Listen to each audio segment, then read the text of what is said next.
Jusqu'ici, quand on parlait de danse de salon, on avait tout de suite en tête l'image un peu ringarde de concours de danse avec robe à plumes et danseurs gominés. Mais aujourd'hui, avec toutes les émissions télé et les cours qui ouvrent un peu partout en France, la danse à deux est devenue le nouveau sport hyper convivial auquel tout le monde a envie de se mettre. Avant, pour vous, la danse de salon, c'était bon pour les bals musettes, les soirées ringardes, voire les clubs du troisième âge. Une activité vieillotte et pas vraiment sexy. C'est une discipline qui n'était pas connue, qu'on avait un peu mis au placard. Mais ça, c'était avant.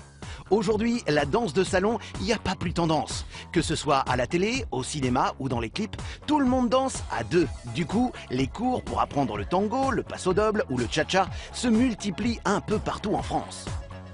Ça réunit les gens énormément, ça met de l'ambiance aussi. Alors, comment ces danses désuètes sont-elles passées de ringarde à tendance? Pourquoi la danse à deux a-t-elle autant la cote? Et surtout, quelles sont les raisons pour lesquelles il va falloir vous y mettre de toute urgence?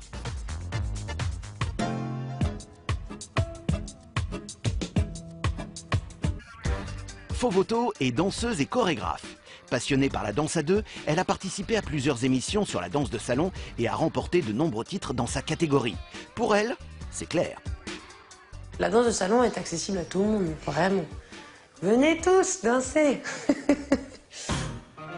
Contrairement à ce qu'on pourrait croire, la danse de salon n'est pas réservée aux octogénaires. Il n'y a pas d'âge pour prendre du plaisir à danser à deux et assurer en couple sur le dance floor. Il n'y a qu'à voir Pamela Anderson dans une célèbre émission américaine de danse. Ou encore Nicole Scherzinger en pleine démonstration. En participant à des shows télé autour de la danse de salon, elles l'ont rendue moins ringarde, donc plus hype. Du coup, tout le monde s'y met, même les plus jeunes, à l'instar de Yann Alric et Flore, 23 ans. En dansant des valses et des tangos, ils ont remporté l'émission La meilleure danse en 2011 face à des danseurs de hip-hop.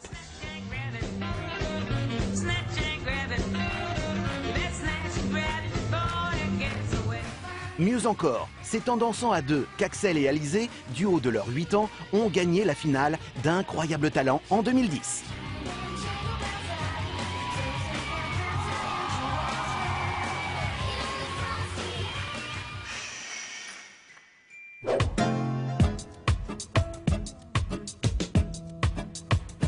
Chez Georges et Rosie à Paris, on enseigne la danse de salon depuis plus de 80 ans. De nombreuses personnalités sont même venues s'essayer à la discipline, comme Karl Lagerfeld et Bernard Giraudot. Sarah y enseigne la danse de salon avec passion. Son secret pour se lancer sur le dance floor à deux, connaître le pas de base. Un pas de base, donc déjà ça se danse sur place et ça vous permet de comprendre en fait la danse, le rythme, l'âme de la danse. Toutes les figures vont se construire à partir de pas de base, donc un pas de base est essentiel. Et le pas de base, vous pouvez le répéter en boucle, vous pouvez le danser plusieurs fois de suite. C'est-à-dire que vous n'avez pas besoin comme ça d'attendre d'avoir un enchaînement de 10-20 figures pour pouvoir aller danser en soirée.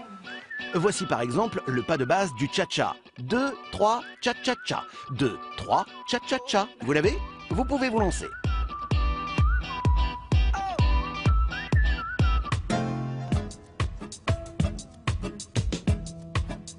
Vous faites du sport sans vous en rendre compte finalement, parce que vous dansez, c'est un plaisir. Se muscler sans s'en rendre compte et en s'amusant, un rêve auquel on ne croyait plus. T'as un bon port de tête, bon ben voilà, tu es droite, tu es pas comme ça tout avachi. T'as des bons abdos, des bonnes fesses aussi. Ouais, tu te muscles en fait. Tu deviens tonique, clairement. Et vous travaillez également votre souffle. C'est aussi de l'endurance. Par exemple, vous faites une valse viennoise, quelqu'un qui tient 3 minutes de valse viennoise, c'est comme s'il fait un match de jeu de foot, je dirais. C'est autant d'endurance. Et pas besoin d'être suréquipé pour danser à deux. Il faut avant tout être à l'aise, sans trop se laisser aller. Il faut du style quand même. Après, mesdames, vous pourrez aussi investir dans une paire de chaussures dites de caractère qui vous coûtera environ 100 €.